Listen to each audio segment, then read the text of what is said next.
not studying, I see. Hallelujah. Aduadom Nyankopon asunwe ka obi bia wo ba bia wo. Sabri me no eba beche Onyankopon asem tiewa. Enti ya asoma me na si utrase ebra me no ebo mpayi.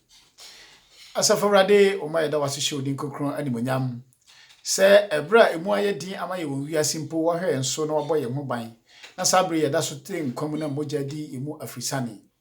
O ma ye ba beche wasem. Kan ye ho na siesie yakoma na ya dwen ma wasem. Na sem biara ebeti afri wasem mu no se de ye de etrentre ya atrentre na se de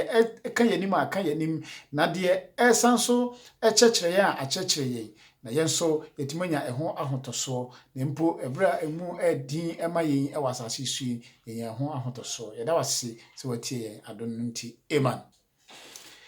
Ani anon sabre ye bra ye nyina yenim se ye bra emu edin ema Christopher ye ema wiase afana nyina esanse ene ameno kasai nipa bebre e wo quarantine sabre Spain ha ye wo quarantine essential working kwa na nipa etumi ye ananse wokoto aduane ababedi anako oto aduru e wo pharmacy enkwa na utumi ko nanso Yankopon ahwe so a menom ye no yeda setim comedy na se na sem na ye aduane ye di e common ne ye na ye nsu no masukom ne ye ne de menom ye no se ekoso a na ye che na ye di na ye nom na ye nso ehokom ane ye abra Yankopon asem ehokom edi ebimu ewiase anianom sabre ma ye ndwen se ebia Yankopon yentumi enko asore yenhyiam kwasieda yenhyiam fieda yenhyiam memenda ukoda and what a few because obi o time de kona asore elinti ye gya Yankopon som da bi eduru brese ye na Christopher se ye ben Yankopon asem yi na Yankopon so oben yen na afi ode yentu ahye ne nyunu na se na ahopambo a ewo Yankopon nyunu na se no sabre ya yare coronavirus atiatisi no yesu yetima boye ho ban afri ho na mom anuanom ye wo ye fia yentumi enko asore no de enye ne sese yeti Yankopon eso otua na enam saa yeso amaya yeden yenso yentumi emodidin ewo bra ye ho akire yemu na mom se saa ne ye de a Yankopon se yenka yakoma entu yeyem sanse one yen ewo ho ekosi da awieye anase wiase awieye ye kan bibi free Matthew 28 verse 20 na e kan pefe o se na mo nkyerɛkyerɛ won se wonni de mahye mu nyina so na hwɛ mene mo wo ho de kosi wiase awieye amen o se enti mo nkyerɛkyerɛ won se wonni de mahye mu nyina so na hwɛ mene mo ewo ho ekosi wiase awieye Nyankopon se one ye wo ho kosi wiase awieye elinti coronavirus ntimi ntiti ye ni Nyankopon edom coronavirus entimi entiti ye ni Nyankopon ebosha owo mayem na Nyankopon anhye ye mboso de coronavirus na be se wiase elinti mi no mi enu yenim se ye de ye ho hye Nyankopon ahyade no so de a na ye di so de a ose one ye wo ho kosi da wiase awieye eduru brese ya na nipa ya tiem na ye bi se Nyankopon se na ebie Nyankopon na wo he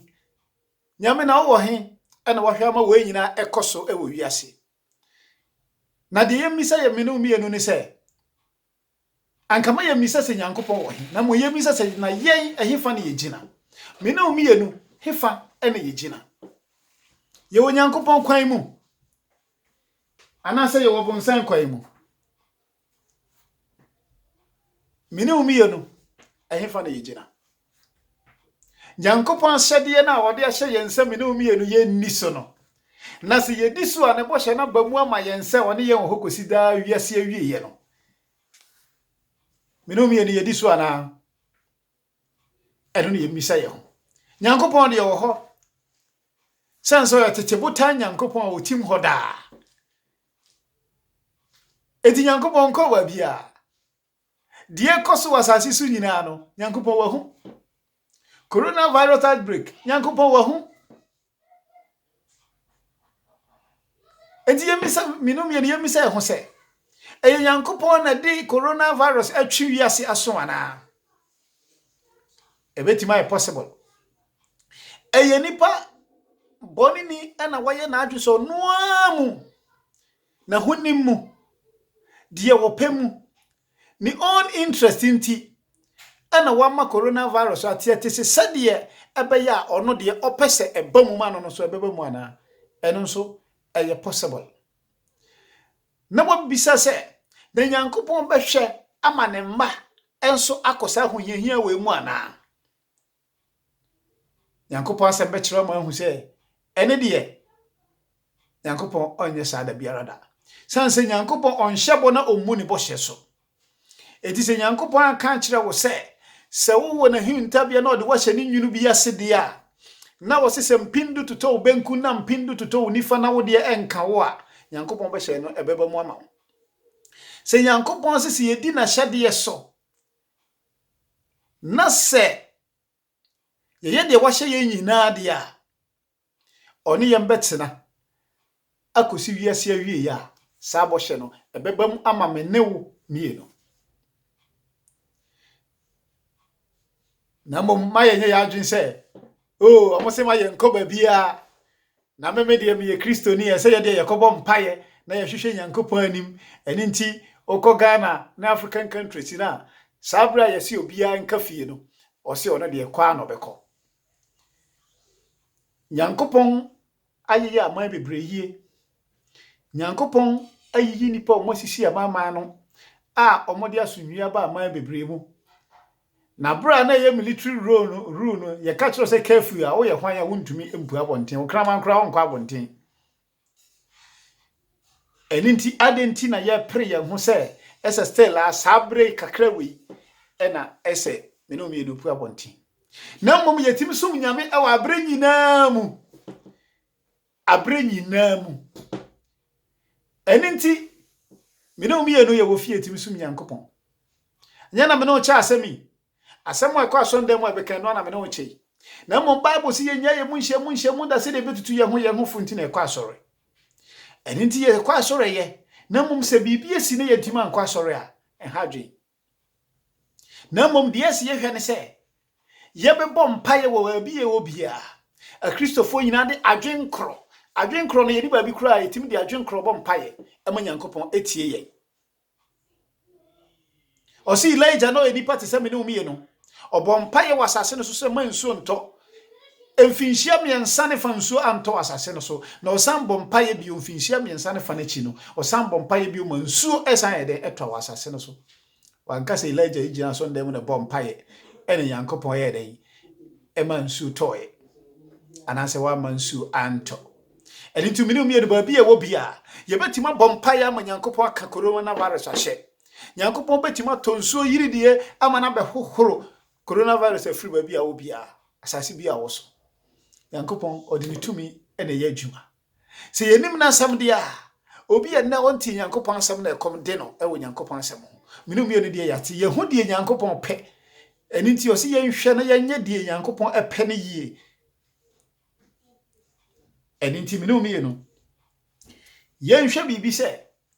na me ka se ebetimi abase Nyankopon so twe ne ba asase so ebetimi aye possible because asase ene wiase nipa emfa Nyankopon asem nya hwe empo se Nyankopon start wona sorofia senete ene nipa ekwa asore ewo honam nnwuma ne nyina kuta yen ene yeda so ede ekọ asore da bia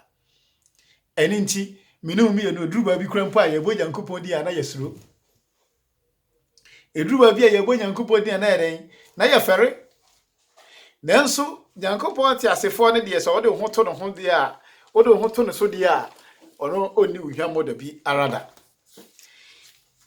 Nyankopon ka bibi efa Azaya so eka bibi echire Israel for no meno eba bekan Isaiah 26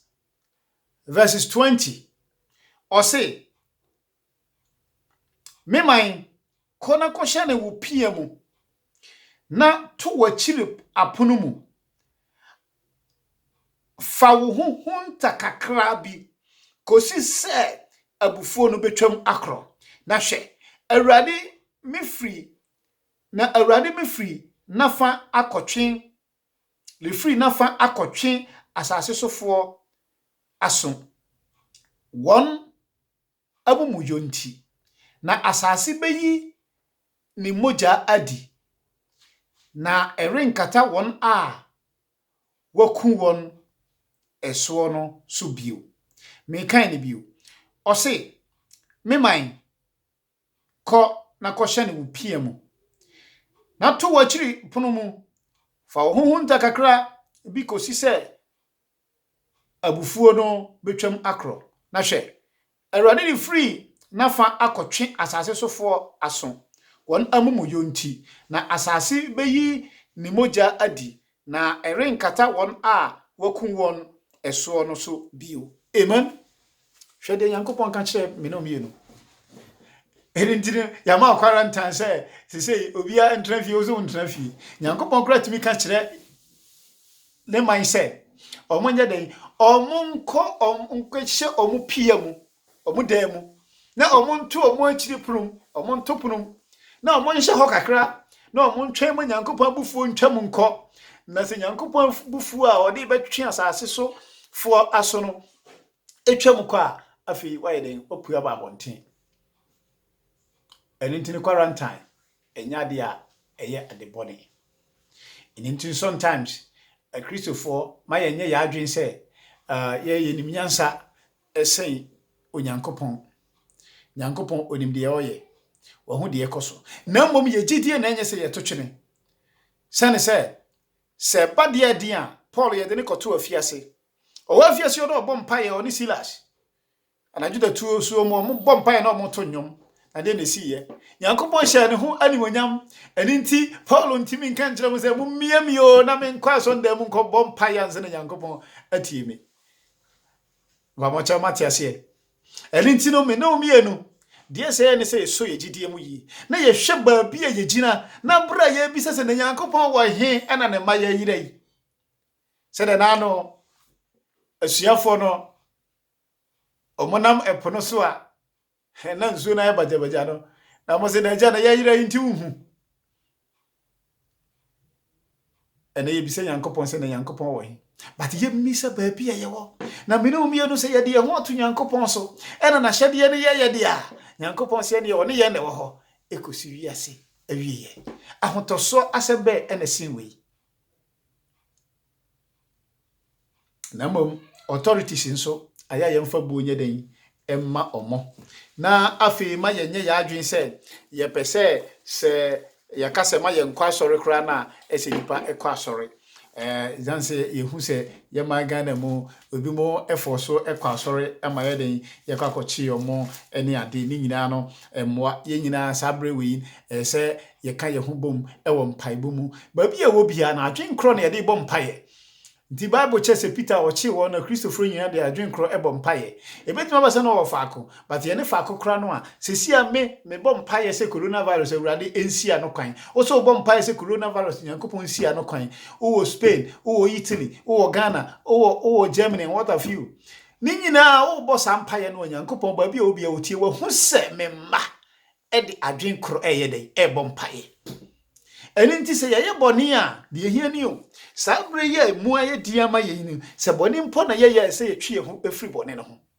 na nyankopon so adom no ebi abaye nso yenhwe de nyankopon eka o Romans 13 verse 1 and 2 o say momma akra nyina mrebre won ho ase nhye tumi a ewo animonyan no ase na tumi biara ni ho je de efri onyankopon nanso tumi a ewowo ho no onyankopon na ahye ato ho enti obiara a oni tumi no di asie no oni die onyankopon ahye ato ho di asie na won a odi asie do benya afobuo hallelujah nyankopon asemo a wakani me na omienu esese yede ye bre ye ho ase ede matumi bi a ye hyase edi se spare man ka kire yen se ma obi empua abonten na mabu pua abonten na okwa kotodua na bedi okotoduru abehye ho yade anase adwuma bi wo ho a ya anya aman no yentumi enlive no sa adwuma no enko na otumi ya ese yete ase because Bible kire yen say yenye den yemre ye ho ase na onu tumi bia ne Nyankopon enenim se ne ntie tumi no ere ewo ho ono ensa wo. But sometimes no Nyankopon de obi ebesi o man so na nipa no wate Nyankopon so atua say the Israel for ahenie bebre ho moti Nyankopon so atua na ehun sunsanso ebaaye no eno de ewo ho yen kan kire se obi ekase oba ne oba nware ba ma nware na o ye sofo a kugina ho na agisa aware no enye no ne ye ka we ya ade a de bo nipa nyina ye ho ban enti sometimes no se wo di defend Nyankopon word dia obetimi ayeden aka say no mo se mensom bosom but Nyankopon se ma mensom bosom enti ne mensom bosom eno de ye betumi aka say ye ni so nanso we dia ya ho bambo a ewiase nyina epese ye bo ebra ye de hwehwe kwan a befa so a ye be ekon sa ya rewe nyina enti anuanom se Ghana na wo se hifa na wo ba bia wo bia no ye hu se ye betumi asom Nyankopon wo ye fie mu abompaye mo Nyankopon asi coronavirus eho kwan na enu free ho a ye betumi akwa asore every day se ye penesa enti no the same thing enso na Peter enso e kan first Peter enso eka ho asem First Peter chapter 2 verse 13 no eno so eka ho asem o say momre mo ho ase manipa nsiesie nyina o say yemre ye ho ase made nipa nsiesie nyina awurade nti ohene a oye opupuni o amradofo osoma won nebonyefo asotwe ne papayefo ayeyio edi de Nyankopon asere ne se yemre ye ho ase mma nipa nsiesie nyina nipa nhihye ene nipa nsiesie nipa nhihye ene nipa nsiesie edi se nipa asiesie se yentutu yapono na yenna 6 o'clock because say nipa bonefo bi ate omane so atua se yete ase ne yesa se ya anya sa na se ya ni Nyankopon so asem so enti de ye kan nyina ne se ye nyina be setie ama Nyankopon na ye yesetie enso ama nhihye a omaye no wo asase so e wo bra emu adi mu enti me nua se yese men kwa asore a emfasi kani bresa me yesofo ese me gye coins me gye me college nti ese me kwa asore men ka se men so ese se me ko asore esan se hebia me pese me hu me nanfofo nti na wonso agidi adware wo no men ka se ese me kwa asore san se ese me bom paye nti na mom utimi gina ba bia ebo empaye e ma ne yeye sabre we ye bra mu adin se me no mienu ye bom paye ye bra mu adin se me no mienu ye de adwen kro e bom paye sabre we nesi ye de ho si Nyankopon asem so ye enti se sabre ya ti Nyankopon so tuempa ene eye adombre ema ene eye nkwagye dama sense ya de bi ma wo so sabre na mmom wo ho kwan se sabre wo sa kire firi wo ne ma bone ho na sa kire bi mpo se wo firi asase so ha wotima Nyankontapa bi ebu na mpo Nyankopon tima hwe wo honu a wanu ho no e de ayede ahu wo mobo na yare bi amma ofie na mpo eba amfo antoa nananom e wonse do na ede ne wadombre no ene no nkwagye da no ene ti second Chronicles 7:14 e kan bibi kire no o se na se omanya mabom wabom midin wo wonso no bebre won aso ase na wabom paye na wahwehwe manim na wasane afri won akwam mone so menso me free esro matie won na masa asase yare Nyankopon si asase yese yare se coronavirus atietisi elinti asase yare nanso Nyankopon ma me no mienu enkranhye sem se Sempo se ye bone a ho ana ye kristoni na wosan eye honam enyuma no wo ye kristoni na wo ye de Nyankopon akasa manya ni nyina no enne Nyankopon san ma wana da akwanya se meba wabo wondin so what ya say meba wabo midin wo wonso hwan ne Nyankopon ma wabo wondin e wone so ye ne kristofo eninti ye mana wabo wondi onu Nyankopon di wo ye nso no osese ye bebre ye ho ase e wo mpaibo mu ne ye hwehwe onu Nyankopon nanim na fe ye dane ye ho afiri yakwa mmone so a ono nso befiri osoro betie ye na waye den na wode ye mbone ache ye ode ye mbone afiri ye na wasaya asase eyare eni ntu mi no mi enu Nyankopon aye crowd se ne se wompo ena na wati Nyankopon so tua wo ho kwan se ubenya enuhu ebra wonya enuhu no na Nyankopon ahunu wo wakoma mu se wonya enuhu no Nyankopon de obodi nyina ebechew na sabre watie ye nsufre na wasaya asase eyare anya sa hwan ene ye bekọ no hwan ena me no mienu sesei ye boni din sanse Nyankopon ti asefo wenko a na me no mienu ye betima boni din onu nkoto na betima asase yare eni nti na no Nyankopon ka kire Jeremia se ko ka kire Israel se won hwehwe tete nkwantempon no na wonye den na won fa so na won sa kire wadwi na onu Nyankopon besa o asase yare hwew asase yare asase no Nyankopon betumi adome yen ebetima ba se Nyankopon abufuo na ode twe aso ebetima ba se nipa nso na ye nanso Nyankopon ma ho kwan ntimi mbam eni nti no Nyankopon hu se asase sofo ya so eden entini tam bia Nyankopon ade yare etimi twe asase aso otimi de kom etwe asase aso otimi de atoyira nchem etwe asase aso eni sakasaka etimi eba ewo wedam nyina otimi de twe asase aso eni ntimi no mienu ye wo ho so kwanya so se eba sa Yesufre Nyankopon na oje yenso sanse ye nkwa na yeso nse Nyankopon pe Israel fo sungu Nyankopon so ewa ho hihia brem o se na wotie won sufre na oje won so eni nti na wode won twa pokoko na ona masa ofa asase pese so a esu anka won no menu mienu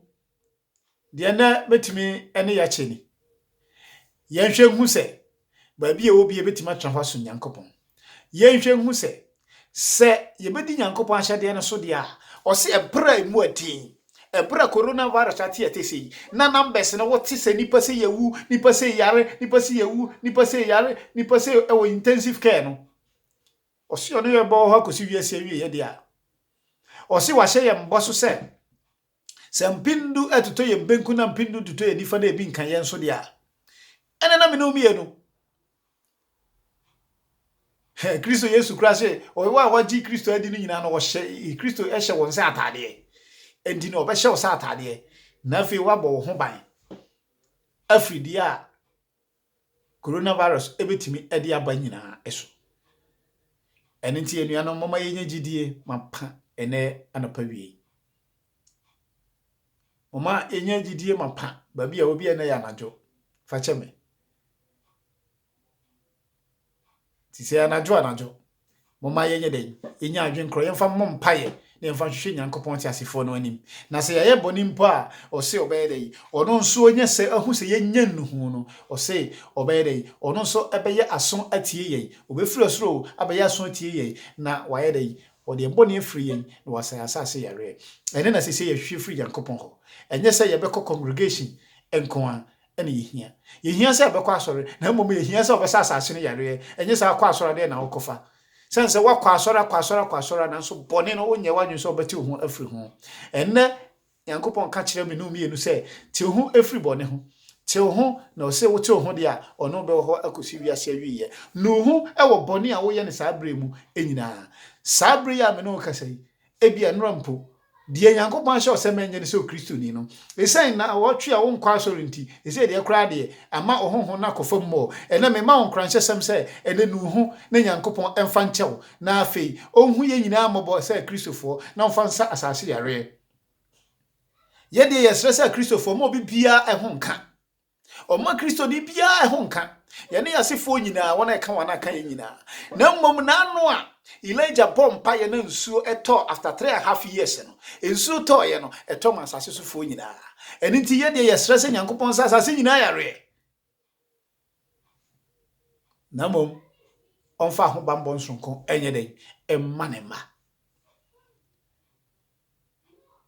ye da Nyankopon sa asefo na se wo ya so atie mi Nyankopon onkan ho onti na nimma ye nyina onmo ye ho ban onfa ye hye ni koranta banase onfa ye nsie ni nwunu nase na ni nwunu nase niam pa bia wo ha wa hye sa abo na ama ye nse ahohia bremu no obayi afri mu no oni Nyankopon onkan ho na onyi ye mfri onkan ye nyina ye ho na onyi ye mfri sa ahohia mu na afei se de otie Elijah esufre na osa asase yare mu nsuo etoye no onye sa ema ye nyina na ema asase sufo nyina empo wona wonyini ni nyina mpo no enye den enya ehu ahotoso na ye nyina yensua bibi so emfri de ene abai mu de ene ahoyehia yewe mu na yehu za Kristofo ye ni da so ne Nyankopon na se Nyankopon a unim within 1 hour to come no yare no de ebekọ akosi ni so na mum ye de yesre se Nyankopon ohu ye mobo na ontie emfri sa enema we nyina Nyankopon ka ho na onhyira wo na oma ade nyina enimwa wo na nwie wo yie na se ade yare yi ebetwam ekwa ebra yato yapunu na yakohye ho kakra ne yehunta Nyankopon abufuyi ebra yakwakote ne yehunta abra Nyankopon ehwe ama sa enema we nyina betwam akono ne yefrimu asi na yefrimu asi ebra obia ehonkaye na Kristofo nyina yakasa Nyankopon na aye na yetime adi adanse pase de na asem ne kire yense wona wonde won hoto ne su nyina edi adanse pa no menomienu atimi ade adanse pa ahye ne din konkron animunyam Nyankopon onka ho na onhyira wo na wo ho ban abra o ne wabusua ene wasafo ma ene wona eka wana aka nyina mo ho ma asem bi Nyankopon enhyira mu nyina mama bye